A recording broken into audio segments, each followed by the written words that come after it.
Project fatigue is a real thing. Anytime you're going to take on a big project, you're going to have moments or phases where you lose steam and motivation. Making a schedule for your basement project is going to keep you organized, on task, and moving forward towards the finish line. It's a lot easier than it looks. If you're a DIYer, just expect things to take you a little bit longer than somebody who does it every day. You're not a professional, so give yourself a little bit of leeway within that schedule. I like to use Google Calendar, but that's just my preference. You can do the same thing in the Apple iOS calendar that you can do with Google. So pick whatever you want. The process isn't that different, but I'm going to use Google Calendar for this. One of the advantages of using a calendar is you can loop in the people who are going to be part of this project, like your significant other or the trades or whatever. But we're going to touch on that later. First, we're going to do a little snapshot of one subtask, and then we're going to break it down into the other tasks and then repeat that. The basic elements of any calendar item or calendar overall is going to be the subtask, the duration, and the start date. So let's make an example of this. We'll do subfloor. That takes 3 days. And we're going to start it on Friday, January 6th. So what I'm going to do is I'm going to go in and I'm going to open my Google Calendar right here. I'm going to click on January 6th. You'll notice if you scroll down, you could put everything into this interface, but my preference is to use the More Options tab. So I'm going to click on More Options. And once I do that, it's going to take me to the bigger menu. So I'm going to type in as a title, I'm going to type in subfloor, okay? And then you'll notice right underneath, January 6th is my start date. So January 6th to January, let's say I think it's going to take 3 days. I'm going to click on January 8th. Within my calendar here, I can assign a color. So I'm going to make it green. Then I can do location if I want, but that's going to be your house. Look over to the right and you see guests. So what I like about this feature is that I can include, say, your significant other or whoever is going to help you do that. Say your brother-in-law is going to help you lay the subfloor. So you can loop them into that. It comes in handy too when you are going to hire subtrades. If you're going to hire an electrician, during the electrical task, you can put in, okay, electrical rough-in, and then you can add them as a guest to your calendar. I really like that feature. When I would do that, I would then not just say, oh, they're going to get this calendar invite and that's going to work out. I would call them and say, look, I've sent you a calendar invite for my basement electrical rough-in on this date. Does that work for you? If they say, no, I can't go that week, I can go the next week. The great thing about Google Calendar is you can simply click and drag that to another date and it'll move it along for you. Now, if you've got subsequent items in your calendar, you got to move those around too because they have to happen after electrical rough-in. But again, it's a click and drag type of software, which makes it really, really easy and really, really user-friendly. Another nice little feature is if you go down, it says there's a notes feature where it says add description. So for me, I'll put in something like pick up subfloor on Thursday. Okay, and say need 125 pieces. All right, so that's in there, So I like this Google Calendar, and iOS, like I said, does the same thing. But that's a simple breakdown of how to make one item. Now you're going to go in and you're going to make that item for every subtask that you have. When it comes to itemizing subtasks, I have my own kind of mental breakdown, but you may want to write this down and you can check on these and which ones you're going to be doing in your project. So subfloor, framing, electrical rough-in, plumbing rough-in, HVAC rough-in.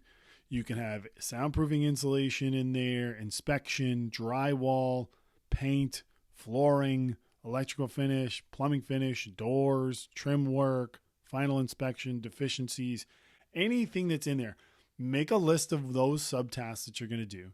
And then you want to assign how many days or weeks it's going to take. Now, as you're going along in this process, you want to understand you are not going to do this in the same amount of time that somebody like myself or another contractor is doing this Monday to Friday, 9 to 5, every day. So maybe where a task is like 3 days, you put in a week, because you're going to be doing this evenings and weekends, not full-time during the day. You have a day job.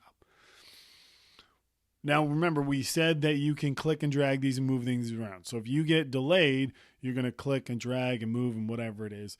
Include the people you're working with. That will send them an alert if you move the calendar. They will get a notification saying your subtask has been moved to Thursday, January 26th instead of Friday, January 6th, or whatever that date is. So it's a nice little feature there. You can even put a note on why it's changing. But that's really the basic chunk. If you're going to look at any schedule, I mean, I lump drywall in as one thing, but you could do it as hanging drywall, board and tape, taping. You could split it up however you want, but that is going to be the biggest part of your project, and you want to make sure you put enough time in. If you misjudge, it's okay. You could edit it. You could just go back and as you're going along, go, oh, this task took me a day longer than I thought, so let me go back and adjust the rest of my schedule.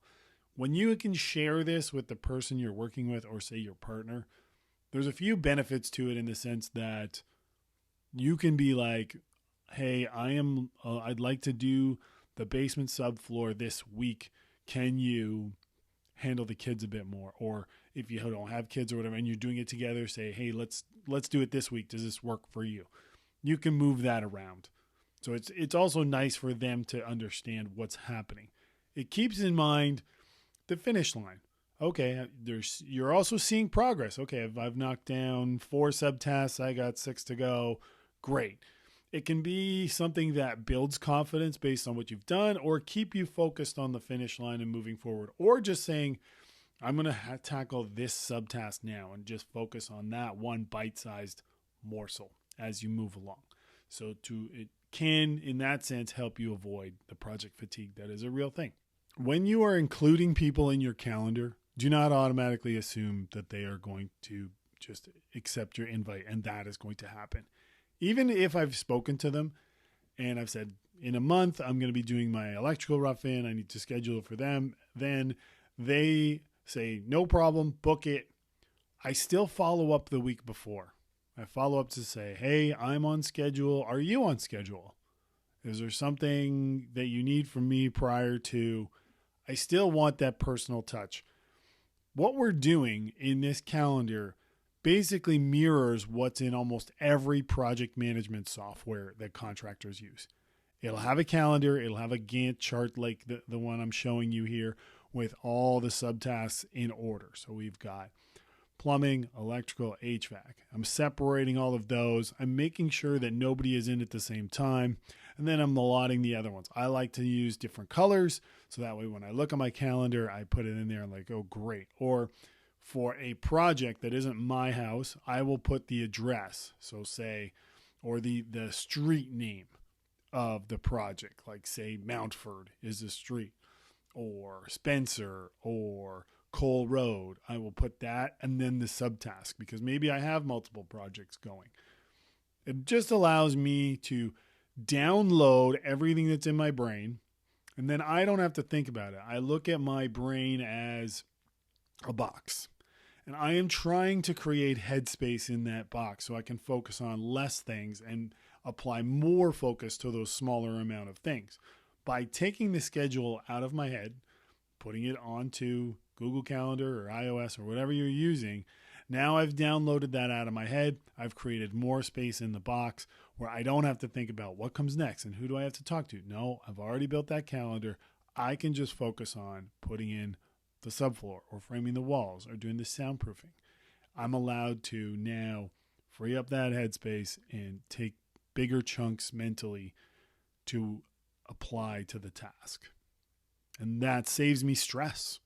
Really, that's what I'm trying to do. So, with that being said, please let me know if this helped. And as always, thanks for stopping by and good luck on your project.